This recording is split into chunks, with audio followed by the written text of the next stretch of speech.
Halo semuanya, selamat datang kembali di channel Pendidikan Geografi. Tempatnya kamu bisa belajar dan jalan-jalan. Oke, hari ini kita lagi ada di salah satu tempat paling seru di Kota Bandung.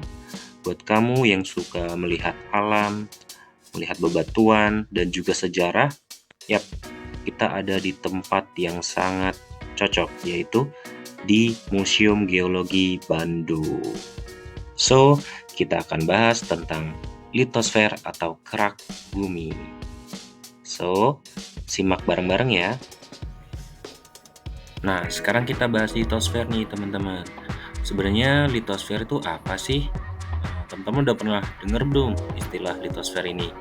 Nah, ternyata litosfer ini adalah lapisan paling luar dari bumi kita yang terdiri dari kerak bumi dan bagian atas mantel.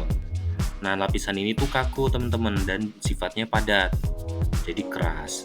Dan litosfer ini juga terbagi menjadi lempeng-lempeng tektonik.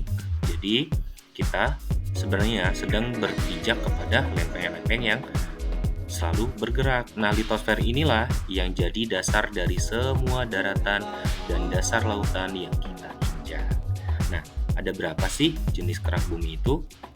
Ada dua jenis kerak bumi, teman-teman. Pertama ada jenis kerak benua, dan yang kedua adalah kerak samudra. Nah, kerak benua ini, teman-teman, sifatnya lebih tebal dan dia terdiri dari batuan granit. Sedangkan untuk kerak samudra, dia lapisannya jauh lebih tipis, namun lebih padat daripada kerak benua, teman-teman.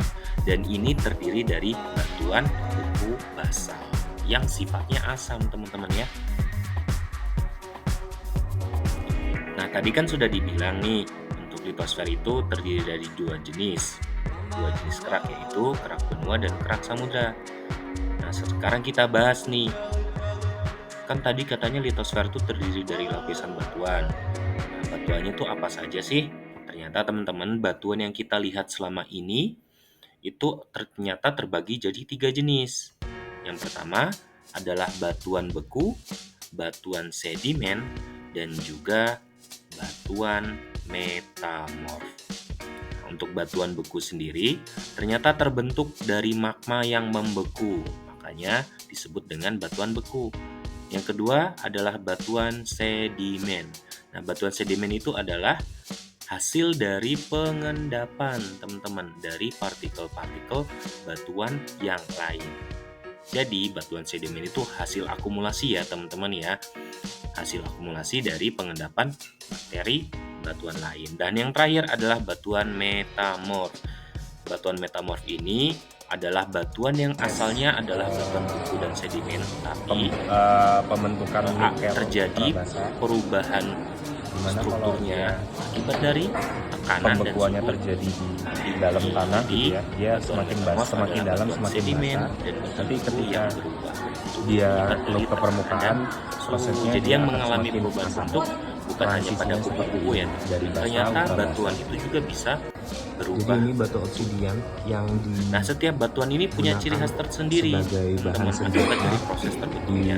zaman manusia Mereka kuno. mengalami yang namanya siklus andesit juga, batuan yang terus teman-teman. berulang-ulang Ada batu serpik. selama jutaan tahun sampai Nah, dia sekarang. biasanya dijadikan kapak seperti ini. Itu ya. Nah, teman-teman. sekarang kita mau bahas nih, sebenarnya Kasih. kalau yang disampaikan oleh Kak Robi tadi, sepertinya pergerakan lempeng menimbulkan hal dampak negatif ya buat kita manusia, seperti gempa bumi lah, lalu ada gunung meletus. Lalu apakah ada manfaat dari pergerakan litosfer atau pergerakan lempeng itu? Ternyata, teman-teman semua, tidak semuanya dampak dari pergerakan lempeng itu menimbulkan dampak negatif ya, teman-teman. Ternyata ada sisi lain dampak positif dari pergerakan lempeng itu, teman-teman. Nah, contohnya aktivitas litosfer itu bisa menyuburkan tanah loh, teman-teman. Loh, gimana caranya? Efek dari letusan gunung api, abu vulkaniknya, lalu ada batuannya, lalu ada hasil pembakarannya, abunya itu sangat bermanfaat untuk menyuburkan tanah di sekitar pertanian, teman-teman.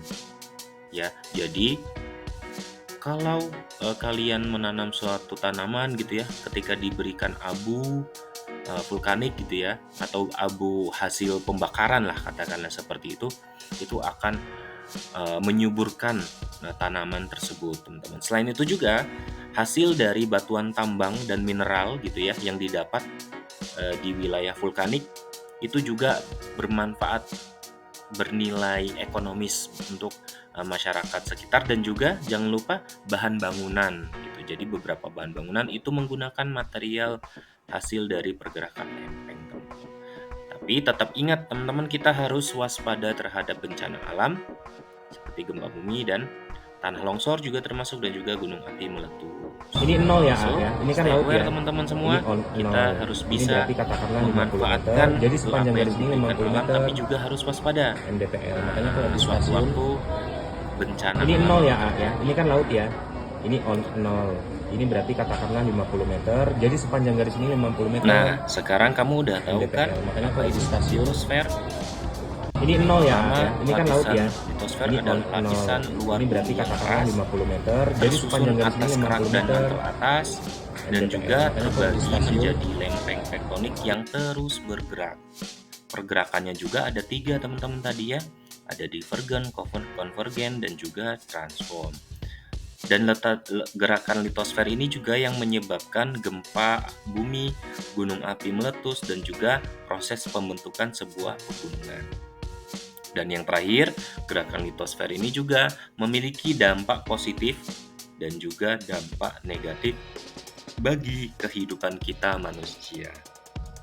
So, gimana? Seru kan belajar tentang litosfer? Nah, kalau kamu suka video seperti ini, jangan lupa like, komen, dan subscribe ya. Tulis juga di kolom komentar apa materi geografi yang pingin teman-teman bahas nih. So, sampai ketemu di video pembelajaran geografi selanjutnya. Bye-bye.